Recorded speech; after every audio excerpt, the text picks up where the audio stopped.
एक समय की बात है, किसी गांव में एक बूढ़िया माई रहा करती थी। बूढ़िया माई का बेटा गांव के बाहर कमाने गया हुआ था। घर में सिर्फ बूढ़िया माई और उसकी बहू रहती थी। बहू बहुत ही लालची थी। वह अपनी सास से पूरे दिन काम कराती थी।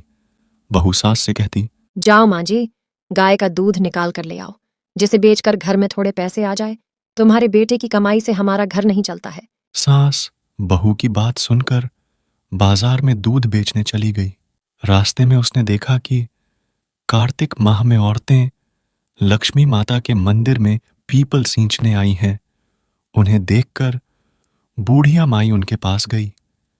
मंदिर में जाकर बूढ़िया माई माता लक्ष्मी से कहती है, हे माँ लक्ष्मी, मेरी बहू को सद्बुद्धि दो, उसे अपनी माँ के समान ही मुझसे प्रेम हो जाए।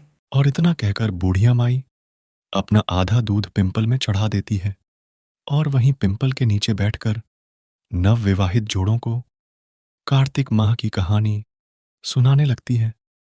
नव विवाहित जोड़े भी बुढ़िया को पैसे देने की कोशिश करते हैं, लेकिन बुढ़िया उन्हें मना कर देती है कि भगवान के नाम के किस चीज़ के पैसे, यह तो मेरा सौभाग्य है जो मैं आप सबको कार्तिक मास की कहानी सुना रही हूँ। फिर भी नव विवाहित जोड़े बुढ़िया के पास रखे हुए दूध को ले लेते हैं और उसे कहते हैं, माँ जी, अब तो आप पैसे लोगे ना। इतना देखकर बुढ़िया खुश हो जाती है और माता लक्ष्मी को धन्यवाद देती है, क्योंकि बुढ़िया के दोनों काम बन गए थे। एक तरफ तो माता लक्ष्मी की पूजा भी हो गई और दूसरी तरफ उसका दूध भी बिकने लगा था। अब बुढ़िया सच्चे मन से रोज माता लक्ष्मी की कहानी सुनाने आती थी। जब बहू सास से पैसे मांगती है तो वह बुढ़िया से कहती है, इतने कम पैसे? तुम तो बहुत ज्यादा दूध लेकर गई थी, इतने कम पैसे कैसे लाई हो? बेटा, मैं अब बूढ़ी हो गई हूँ, इसीलिए मेरा दूध रास्ते में गिर जाता है और जितना बचता है उतना दूध बेचकर ही पैसे ले आती हूँ। एक दिन बहू सोचने लगती है कि हर दिन बुढ़िया इतने कम पैसे कैसे लाती है? कहीं बुढ़िया झूठ तो नहीं बोल रही है। कल मैं खुद बुढ़िया का पीछा करूंगी और देखूंगी कि ये सारा दूध कहाँ देकर आती है।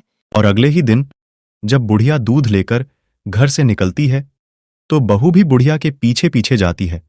बुढ़िया हमेशा की तरह लक्ष्मी जी के मंदिर में गई और पिंपल में अपना आधा दूध चढ़ा देती है और वहीं बैठ जाती है और आने जाने वाले भक्तों को माता लक्ष्मी की कथा सुनाने लग जाती है। जब बहू ने यह सब देखा तो उसे बहुत गुस्सा आया और वह घर चली गई। जब शाम को बुढ़िया घर आई तो बहू ने उसे बहुत खरी खोटी सुनाई और कहा कि आज से तुम्हारा घर से बाहर जाना बंद है। आज से तुम कभी भी दूध बेचने नहीं जाओगी। इतना सुनकर बुढ़िया बहुत दुखी होती है और अगली सुबह बुढ़िया बहू के पैरों में गिरकर माफी मांगने लगती हैं। बहू, कृपया कर मुझे माता के मंदिर जाने दो। आज कार्तिक अमावस्या की रात है। आज के दिन पिंपल पर जल चढ़ाने से हमारे सभी मनोकामनाएं पूर्ण होती हैं। लेकिन बहू सास को मना कर देती है, कहती है कि नहीं, आज तुम कहीं नहीं जाओगी। और बहू सास के आगे गेट बंद कर कर बाहर चली जाती है। बुढ़िया कमरे में अकेली बैठकर रो रही थी। तभी उसे किसी की पायल की आवाज सुनाई देती है। कौन है? कौन है बाहर? तभी मां लक्ष्मी स्वयं आती है और बुढ़िया के दरवाजे को खोलकर चली जाती है और बुढ़िया दरवाजे को खुला देखकर मंदिर की तरफ चली जाती है और पिंपल में जाकर दूध चढ़ाती है और माता लक्ष्मी को अमावस्या की पूरी कथा सुनाती है। माता लक्ष्मी बुढ़िया की भक्ति को देखकर प्रसन्न हो जाती है और उसे दर्शन देती है।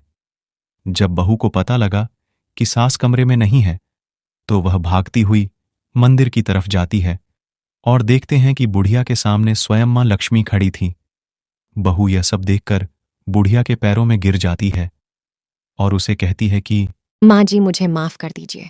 मैं आपकी श्रद्धा को समझ ना सकी और आप पर इतने अत्याचार किए। कोई बात नहीं बेटा, तुम्हें अपनी गलती का एहसास हो गया।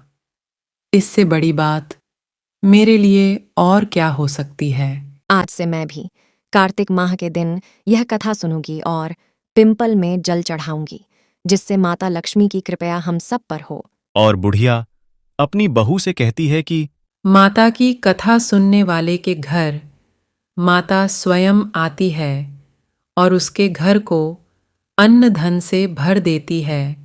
मित्रों, आप भी वीडियो को लाइक, सब्सक्राइब, शेयर करना मत भूलना और कमेंट में जय मां लक्ष्मी जरूर लिख देना।